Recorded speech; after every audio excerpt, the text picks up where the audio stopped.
You now have 30 seconds to read questions 1 to 7.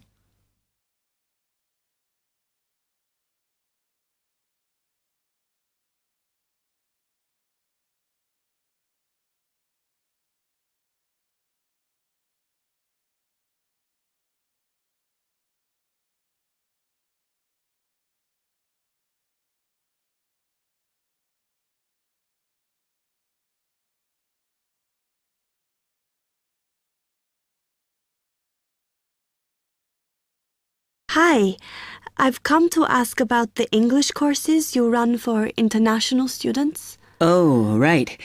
I assume you're a student at the university. Yes, I've just started. Okay. Well, we've got a range of courses. It depends what you think you need and how much. Oh. We can't run everything at the same time, though. So, for example, in this first term, we are just doing a writing course. I see. That sounds quite useful. What else is there? Some of the courses only run for single terms, and we tend to focus on what students have difficulty with. That means we don't usually do speaking courses, but next term you can do listening. Oh. That'll help you with lectures and things. Our provision is all based on what the majority of our international students need. So is everything term-based? There's nothing that you run all year? Well, let's have a look. Yes, there is a class for vocabulary and grammar every term. That's for everybody, but it's split into 3 or 4 levels. And what about in the holidays? We don't do anything during the winter or spring break. Oh. But over the summer, there's just general classes because that's what most students want. A bit of everything. Okay, quite a variety then. I'll have a think about what I really need because I haven't got much time. Do you have about 20 students in each class, the same as our science seminars? We try to keep it at about 12 and certainly not more than 15. It's important for language classes. They're very different from your normal courses. Right. And how much are the classes? The rate varies depending on how many hours you attend, but you shouldn't have to pay. Usually, the department will fund you and even sort out which classes you need. Brilliant. It would be quite useful for me to have a certificate to take back to my country.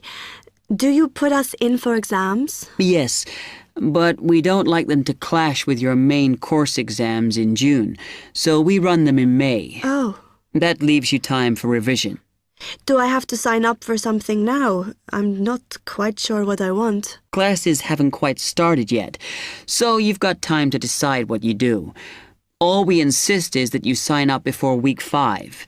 That gives you about 3 weeks to decide. Okay. You now have 15 seconds to read questions 8 to 10.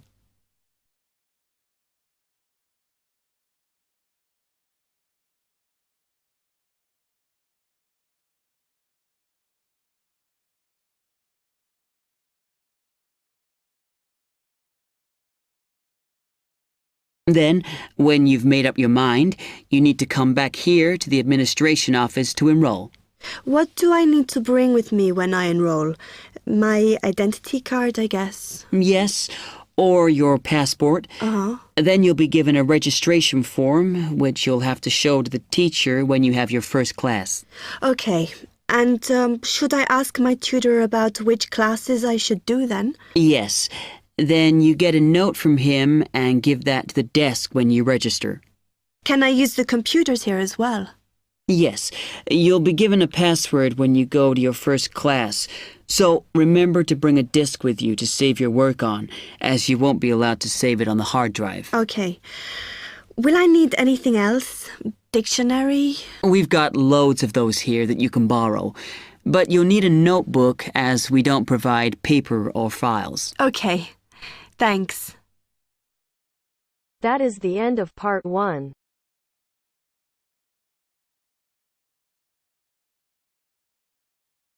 Now turns to part 2.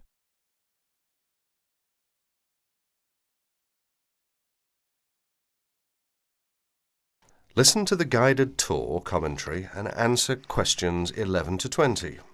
You now have some time to read questions 11 to 20 first.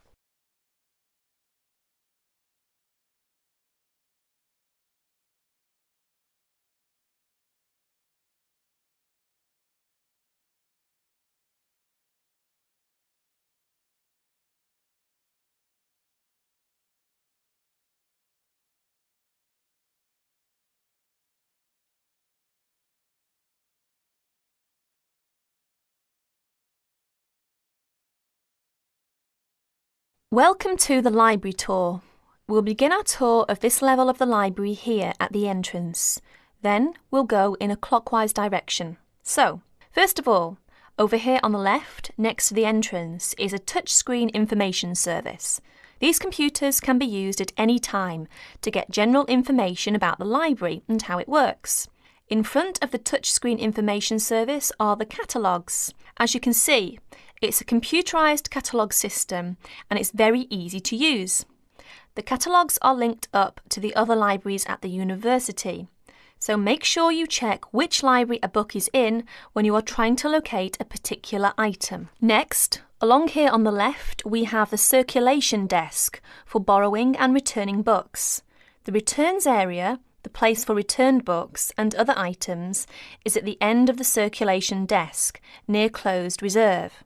Closed reserve, as most of you probably know, is a collection of books that are in high demand, so they are on restricted circulation. If a book is on closed reserve, you can only borrow it to use within the library for 3 hours at a time. Over there in the corner are the shelves for newspapers. The library has an extensive collection of local and international English language newspapers. They are kept on those shelves for 1 month and then stored elsewhere. As we continue on our tour, around to the right, this large central section is the reference section. Reference texts cannot be borrowed for use outside the library. They must be used within the library. All these shelves in the centre of this level are the reference section. Now, the stairs here on the left lead to level 2 only. On level 2 are most of the law books. To go up to the other levels of the library, you have to use a lift. Beside the stairs are the restrooms for this floor.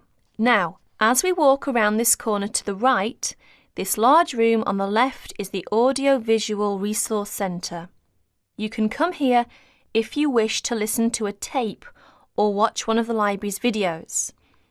Next to the Audio-Visual Resource Centre is the photocopying room. There are 15 copiers for student use, and we've recently added a colour copier. The system for copying uses cards, not coins. You can buy a photocopy card from the technician in charge of the photocopying room, or from the information desk if he isn't here at the time. On our right, these work tables are for student use, especially for small groups to work together, or you and your colleagues can use the conference room, which is that small room there next to the lockers.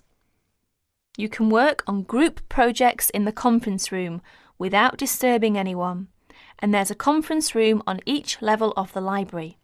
The round desk in front of the lockers is the information desk. If you need help using the catalogues, or you need to organise a loan from another library, the information desk is the place to come. And finally, here, beside the exit doors, these 2 shelves contain current magazines and journals. Like the newspapers, they are kept here for a time and then stored elsewhere. OK, that's the end of the tour of this level of the library. I'll leave you to look around yourselves now, and if you need any further help, please ask at the information desk. That is the end of part 2. You will have half a minute to check your answers.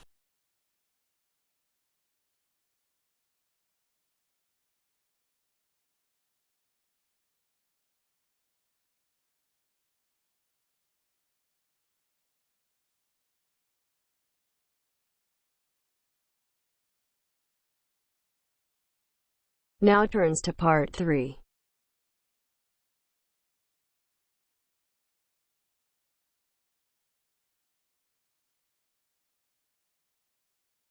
You are going to hear a conversation among Dr. Archer, Larry, and Judy, talking about the new term. First, you have some time to look at questions 21 to 26.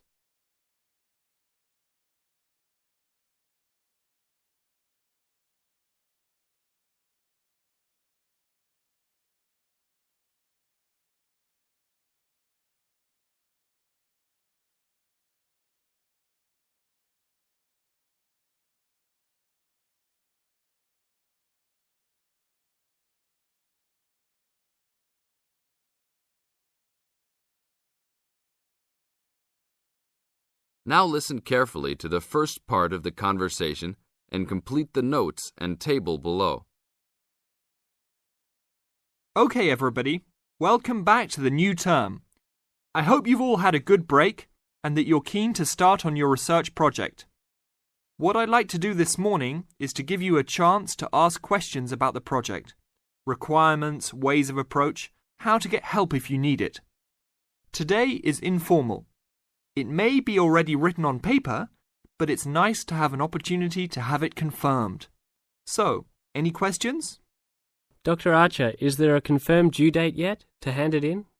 Yes, I can now confirm that it's 16th of July, not 15th as first advised. Okay? And what about the word limit?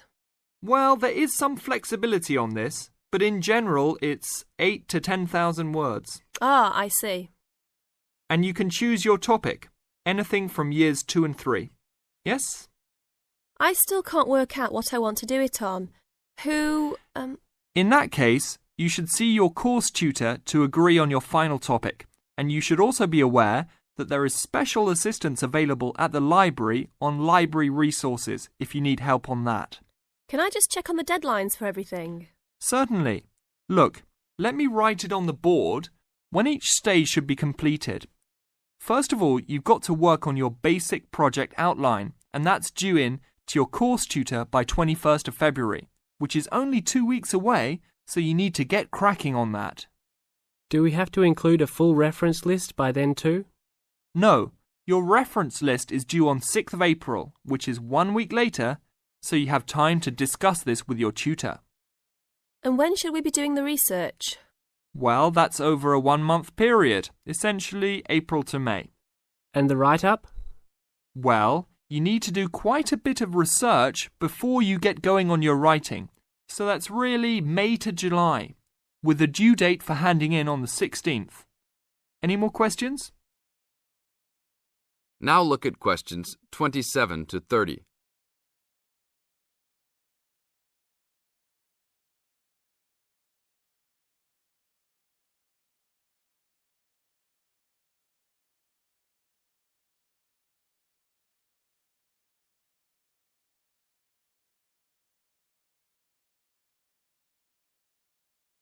Listen to the second part of the talk and match A, B, or C with questions 27 to 30. Well, sir, just some advice really. It's about the research approach. Would you advise us to use some case studies? Well, Larry, I know these can be difficult to arrange sometimes, but I really feel they are of great benefit in this subject. You can always talk to your tutor if you're having difficulty. Yes? I've looked over some previous research projects that are in the library. Is that a good idea, sir? I heard... Okay. I don't think you should go through them in detail, especially at this early stage, or you might end up being influenced by them more than you realise. But yes, it really is about the best guide you can have to what's required to what's expected in this type of project. Sorry, Judy, I butted in on you. That's all right. It's just that I noticed one project was a joint one. They worked together as a pair. Is that a good idea? Yes, I remember that paper. Working in a pair can have some advantages, but to be frank, this is meant to be an individual project, so it's best to work on your own. About using subjects, is it okay if we use family members? Your own relatives? I don't see why not. They probably offer some advantages in terms of availability, although you need to guard against possible effects on your research outcomes. So, you can if you want. Perhaps you should discuss this with your tutor if you plan to use relatives, so you can approach it in the best way. Okay, thanks. Okay then. Well, I hope we've been able to sort out a few things. You're welcome to see me at any time or drop me a note if you have any more queries. Fine, thanks. That is the end of part 3. Now you have half a minute to check your answers.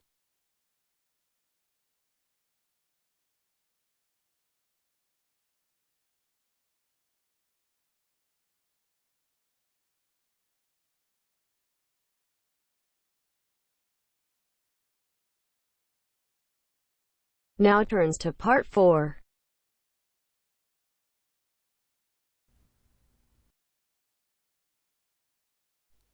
You will hear a talk on bullying in the workplace given by a university lecturer to a group of students. First, you have some time to look at questions 31 to 33.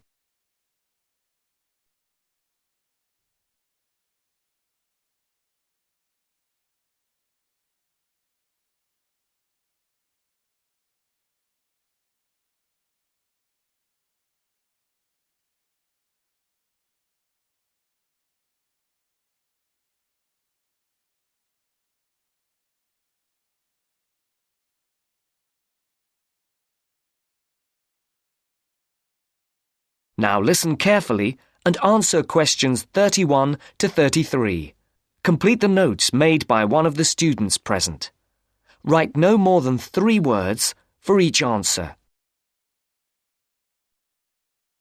Good morning. My name is Dr. Mervyn Forrest, and I specialize in management techniques and training. I've been invited here today to talk to you about the cost to the economy of bad management.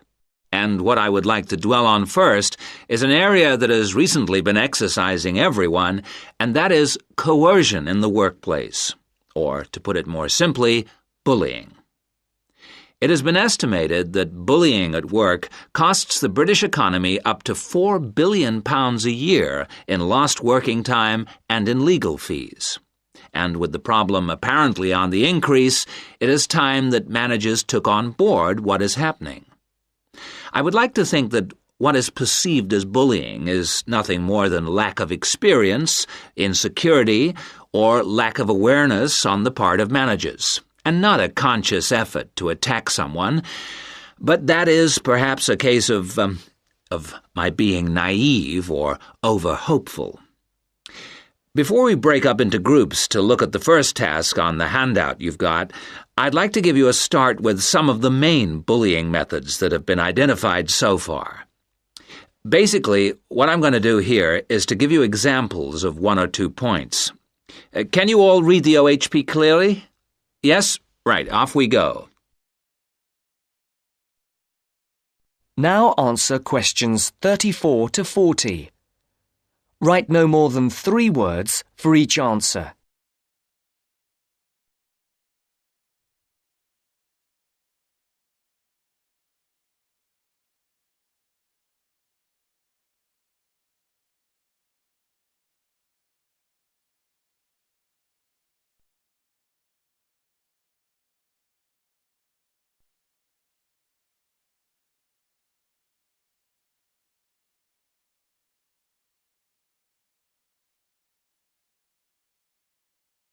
As you listen to the talk, complete the notes made by one of the students present. The first item on the list is giving people tasks which managers themselves cannot do and which are therefore impossible to achieve. This is, in fact, a very common strategy used by managers to manage their subordinates.